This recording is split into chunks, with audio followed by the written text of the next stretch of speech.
All right, after Teleferro, Mr. Teleferro TV, I want to have a very interesting conversation here about the NBA, about a sport that I love and I think I kind of halfway understand. Somebody said, "What do you know about the NBA?" I know it better than you. Pretty much. That's all that it comes down to. I know it better than you. Um, there's a guy, Marcus Thompson. I want to give him the credit that he deserves. He has a book coming out. Never hating on anybody that wants to put their life in publication form. I can't hate on that. I put my life in video form. I don't like the concept of the fact that he has a book coming out about Steph Curry and the hate that Steph Curry is getting around the association. That includes hate from guys you might have heard of by the name of LeBron James, Russell Westbrook, soon to be MVP, and Chris Paul, point guard of the LA Clippers. I'm going to break this down from a very Teleferro-like aspect, all right? I'm going to give y'all that real, I feel like, what people not giving y'all. And we're going to talk about this. So the book is pretty much saying that, and the book's, I don't even think the book's out yet. It's pretty much talking about the fact that LeBron James and Chris Paul and Russell Westbrook are like, dang, this guy doesn't get any blame, but he gets all the credit, and he came out of nowhere. And as of last year, let's be honest, guys, around maybe a little bit earlier, around this time last year, Steph Curry was the face of the NBA. He had become the face of the NBA. And, of course, he ended up getting MVP last season unanimously, the first time in NBA history that had happened.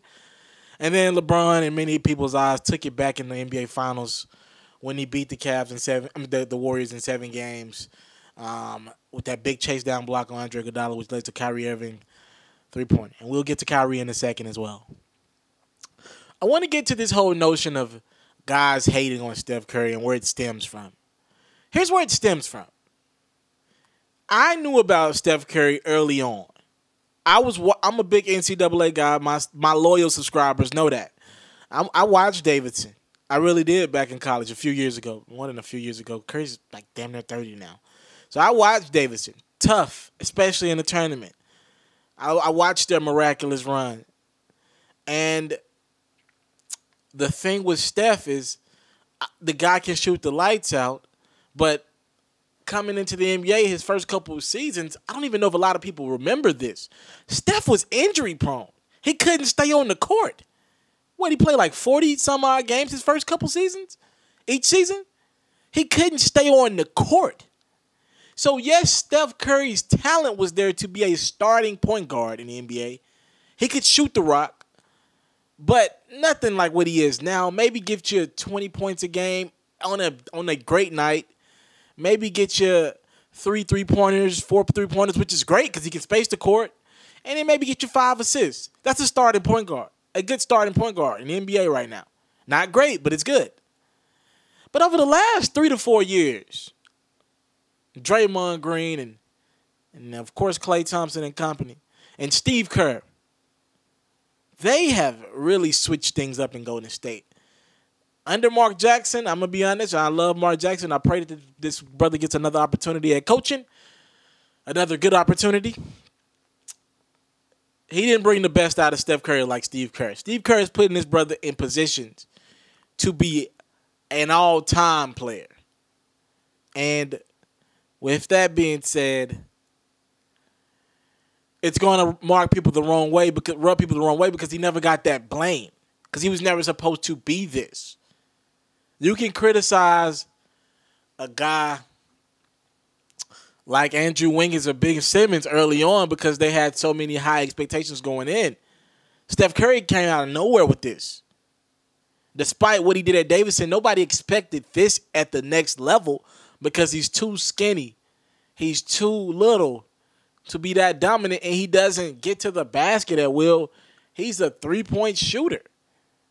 So this had to rub the NBA the wrong way. And he changed the dynamic of the game. That 3-point shot that Steph is oh so great at. And he is remarkable at it. I mean, Steph Curry is, I can make a case, the best 3-point shooter I've ever seen in my life. Just facts. Him or Klay Thompson, them two top 5 gotta be. And it's rubbing everybody the wrong way. And I get why it rubbed LeBron James. LeBron was holding the league down. Like, he started in the midst of Kobe and held it down through Kobe and through the big three in Boston and all of it. LeBron has held the NBA down. Maybe to a fault that's created some sort of entitlement from LeBron James where he thinks his whole career he should hold it down. And maybe he doesn't want to pass the torch. But in the minds of the basketball world, Steph Curry relates to the average, I'm going to be honest, the average white fan. Not strong, not powerful, and I'm not trying to come and play the race card, but can shoot the rock. And now, pretty much the young kid, period, wants to shoot the ball. Doesn't want to get in the post. That 5'11" guy who can't get to 6 feet, whose NBA career would never have been, who's literally borderline barely D1 basketball, he now has an opportunity because Steph Curry has created this formula that's changed the NBA. And I get it. Now let's get into these actual guys. I remember looking at some All-Star footage, right? A couple years ago when LeBron was still in Miami. I think it was LeBron, D-Wade, and I think Chris Bosh was around as well. And they walked up to Steph Curry because Steph Curry had crossed the hell out of Mario Chalmers in a regular season game. And LeBron was like, you hit my point. You can go look this up. He was like, LeBron was asking Steph, and this is little brother Steph at the time, why you hit my PG up like that? He was talking about Mario Chalmers. You hit him with the move and the reverse. Why you hit him up twice like that? That's LeBron being big brother to Steph. At that point, he was. But then, I don't want to quote Rick Ross here, but idols become rivals. When the Golden State Warriors got Steve Kerr, they were no longer fanboys of guys like LeBron and the big three in Miami. They were competing, and they changed the NBA, and it looks like forever. So I get why LeBron can feel salty. Russell Westbrook and Chris Paul. Shout out to my man Chris Broussard. I was watching him earlier today. Chris Broussard is like, wait a minute. Why are you how are you going to just overleap me? The Clippers, remember guys, the Clippers were supposed to be next in line to be in the finals the last 2, 3, 4 years. Oh, Steph's just, he's really, if you really want to look at whose spot he really took in the NBA, it's not LeBron's, because LeBron is still one of the big guys in the league. And I can make a case that it's LeBron's league first, and then Steph, and then and KD maybe. But it's still LeBron's league. Now, last year I might have would have told you it was LeBron's league 50% and Steph league 50%. That's how it felt. But it's still LeBron's league. But if you talk about Chris Paul, I can make a case that Chris Paul is, in comparison to Steph Curry, has been. Nobody's talking about Chris Paul in that best point guard conversation anymore. He, A, is injured entirely too much. B, his Clippers team can't get right. And C, just not as flashy at this point in his career than Steph Curry. So I could make a case that Chris Paul feels this the most. And it feels like Steph he's better than Chris Paul outside of passing in pretty much every other aspect. What gets slept on is Steph Curry is a pretty good leader. All right, we give Draymond Green the credit of being the best leader on that team and the defensive catalyst on that team. But Steph, I see Steph talking to his teammate. I see him getting emotionally involved from time to time.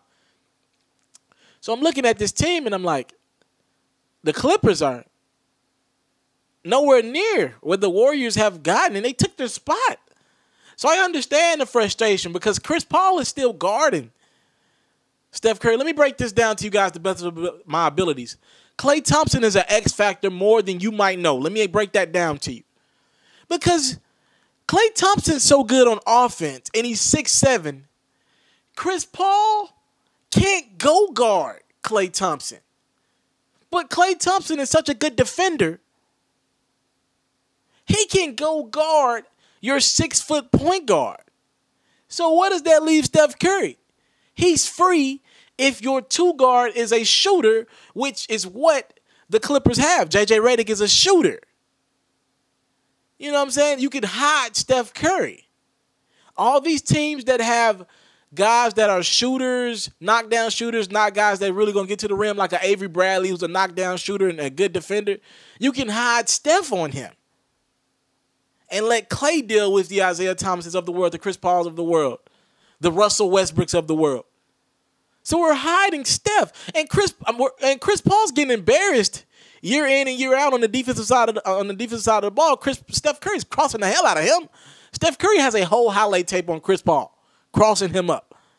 It's embarrassing, but it sucks because Chris Paul can't even get him back because Steph don't guard Chris Paul. So you understand Chris Paul's blame or why he's so upset. He can't get any get back. Steph won't guard him. And this is the best point guard in the NBA? Let's keep it going. Russell Westbrook.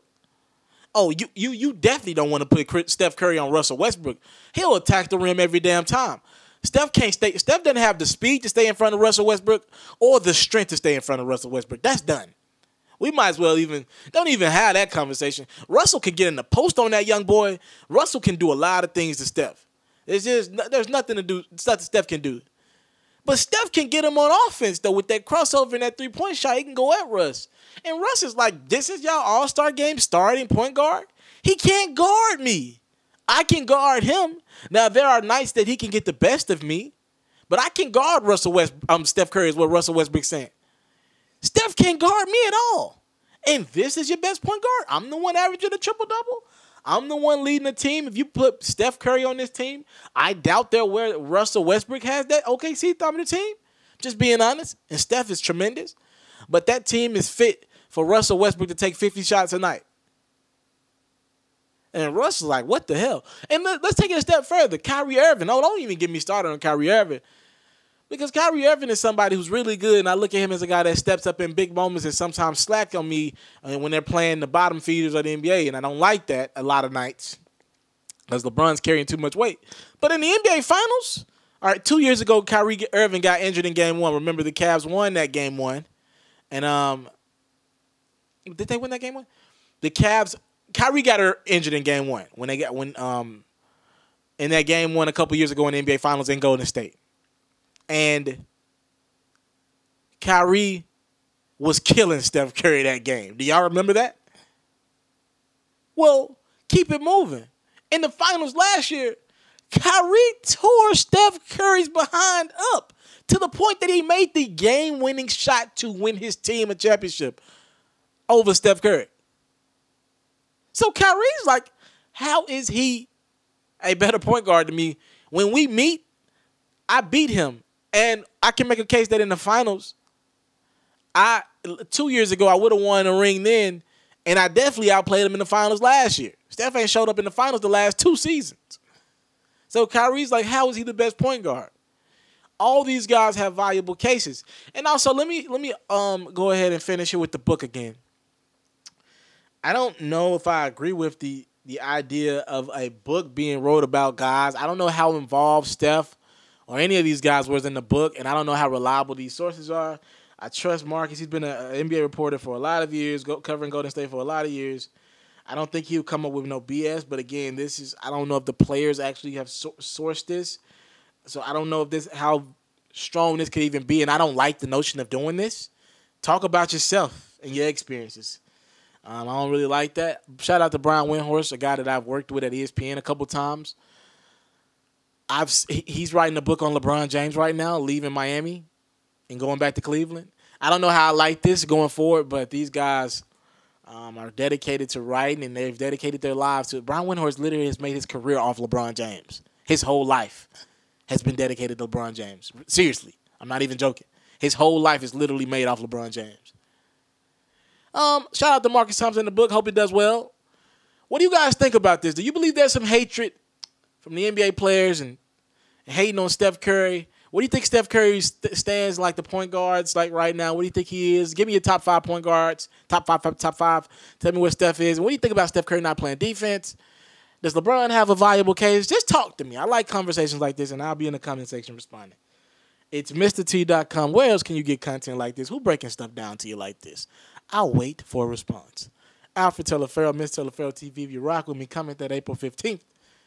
My website returns. It's MrT.com. I'm out. If you're looking to book me for an interview video or by phone, if you're looking to have your music or your skill featured on my daily podcast, if you're looking to book me for a speaking engagement to help motivate some kids, if you're looking to have me rock some of your clothing to help promote your brand, make sure you hit me up at booking@MrTeleferro.com. Again, that's booking@MrTeleferro.com.